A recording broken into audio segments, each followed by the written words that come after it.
বন্ধুরা, আমার চ্যানেলে আপনাদের সবাইকে স্বাগত জানাই। প্রচণ্ড গরম পড়েছে। গরমে একটা আদর্শ রেসিপি আমি আপনাদের সাথে শেয়ার করছি। একটি গরমের হালকা ফুলকা রেসিপি। এটা গ্রাম বাংলার প্রতিটি ঘরে ঘরে রান্না হয়ে থাকে। এই রান্নার ভিডিওটি আমি আপনাদের সাথে শেয়ার করছি। প্রথম থেকে শেষ পর্যন্ত ধৈর্য ধরে ভিডিওটি দেখবেন। ভিডিওটি যদি ভালো লাগে অবশ্যই লাইক করবেন, প্রচুর শেয়ার করবেন। চ্যানেলটি যদি এখনও সাবস্ক্রাইব করে না থাকেন অবশ্যই চ্যানেলটি সাবস্ক্রাইব করে পাশে থাকা বেল বাটন অন করে দেবেন নতুন নতুন ভিডিওর আপডেট পাওয়ার জন্য।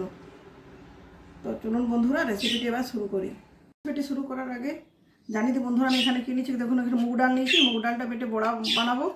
এই মুগ ডালের বড়া দিয়ে রান্নাটা করবো। তার সাথে নিয়েছি সজনে ডাঁটা, আলু আর ঝিঙে, দুটো কাঁচা পাকা লঙ্কা নিয়েছি, একটা টমেটো। রান্নাটা অবশ্যই ধনে বাটা দিয়ে করবো। ধনে আদা এখানে বেটে নিয়েছি, আর ফোড়নের জন্য নিয়েছি কালো জিরে আর শুকনো লঙ্কা। তো চলুন বন্ধুরা, রেসিপিটি শুরু করার আগে মুগ ডালটা বেটে নিয়ে ফিরে আসি। এখন বন্ধুরা, মুগ ডালটা খুব ভালো মতো করে বেটে নিয়েছি। এর মধ্যে দিচ্ছি লবণ ও হলুদ, খুব ভালো মতো করে মিক্স করে নিচ্ছি। আর মুগ ডালের বড়া ভাজার জন্য কড়াইতে বসিয়ে দিচ্ছি অলরেডি সরষের তেল। তেলটা গরম হয়ে গেছে।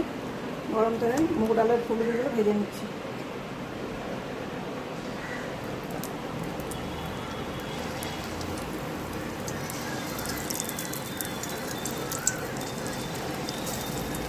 বন্ধুরা, প্রথমে যে ফুলগুলো ভাজা হয়ে গেছে, কিছু গোল গোল ফোলা ফোলা বলের মতো হয়েছে, ওগুলো তেল থেকে তুলে নিয়েছি। একই পদ্ধতিতে একই সময় ধরে বাকি ফুলগুলো ভেজে নিয়ে ফিরে আসছি।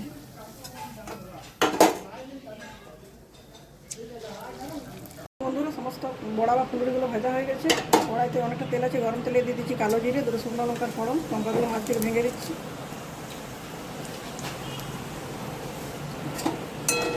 কালো জিরে শুকনো লঙ্কাটা আমার ভালো মতো ভাজা হয়ে গেছে। ওই তেলে আলু আর সজনে ডাঁটাগুলো কিছুক্ষণ ভেজে নিচ্ছি।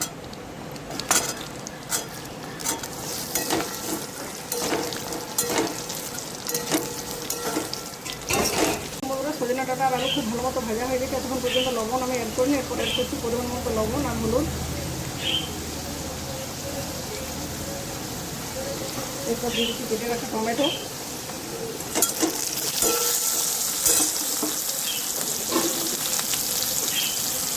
আর দিয়ে দিচ্ছি এখানে ধনে আর আদা বাটা।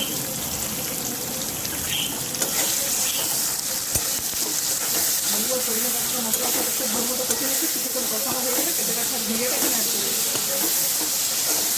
মশলাটা দেওয়ার পর 2-3 মিনিট ধরে খুব ভালো মতো কষিয়ে নিচ্ছি। মশলা থেকে তেল ছেড়ে দিয়েছে। এই পর্যায়ে কেটে ধুয়ে রাখা ঝিঙেটা অ্যাড করে দিচ্ছি। ঝিঙেটা দেওয়ার পরে এটা আরও কয়েক মিনিট ধরে ভালো মতো করে কষিয়ে নিচ্ছি। ঝিঙের মধ্যে প্রচুর যেহেতু জল থাকে, ঝিঙেটা দেওয়ার পর কিছুক্ষণ পর ঢাকা দিয়ে দিতে দেখি ঝিঙে থেকে প্রচুর জল বার হচ্ছে।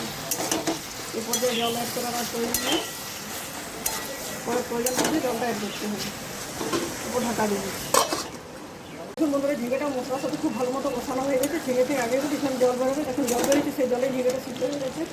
আলুটাও যেটুকু বাকি ছিল সেটাও সিদ্ধ হয়ে গেছে। এরপরে যেহেতু এটা আমি ঝোল বানাবো, ওই জন্য জল অ্যাড করছি। যে বাটিতে ডাল বাটাটা নিয়েছিলাম সে বাটিটা ধুয়ে কিছুটা জল এখানে অ্যাড করে দিলাম। এখন বন্ধুরা, ঝোলটা খুব ভালো মতো ফুলে উঠেছে, ফুটতে শুরু করছে। এর মধ্যে ভেজে রাখা বড়াগুলো দিয়ে দিচ্ছি। আর দুটো কাঁচা পাকা চেরা লঙ্কা উপর থেকে ছড়িয়ে দিচ্ছি কিছুটা ভাজা মশলা। আর ঝালের জন্য দিয়ে দিচ্ছি এখানে কিছুটা গোলমরিচের গুঁড়ো দিয়ে সবটা খুব ভালো মতো মিক্স করে নিচ্ছি। বড়াটা দেওয়ার পর 2 মিনিটের মতো ফুটিয়ে নিয়েছি। এবার গ্যাসের ফ্লেমটা অফ করে ঢেকে রেখে দিচ্ছি। তার মধ্যে বড়াগুলোতে যে ঝোল বা স্যুপটা আছে এটা সোক করে যাবে। তারপর গরম গরম ভাতের সাথে পরিবেশন করবো। খেতে দুর্দান্ত লাগবে। বন্ধুরা, আমার এই রেসিপিটি যদি ভালো লাগে অবশ্যই বাড়িতে একবার ট্রাই করবেন। কমেন্ট করে জানাবেন কীরকম লাগলো। আজকের মতো এ পর্যন্ত। পরের দিন ফিরে আসছি নতুন কোনো রেসিপির সাথে। ধন্যবাদ। দেখুন বন্ধুরা, ঢাকা খুলে দেখাচ্ছি। দেখুন কী সুন্দর হয়েছে মুগ ডালের বড়া আর গ্রীষ্মকালীন সবজি দিয়ে রান্নাটা। বড়াগুলো সবগুলো ঝোল বাজে রসটা ঢুকে গেছে। বড়াগুলো কী সুন্দর জল ভরা হয়ে গেছে।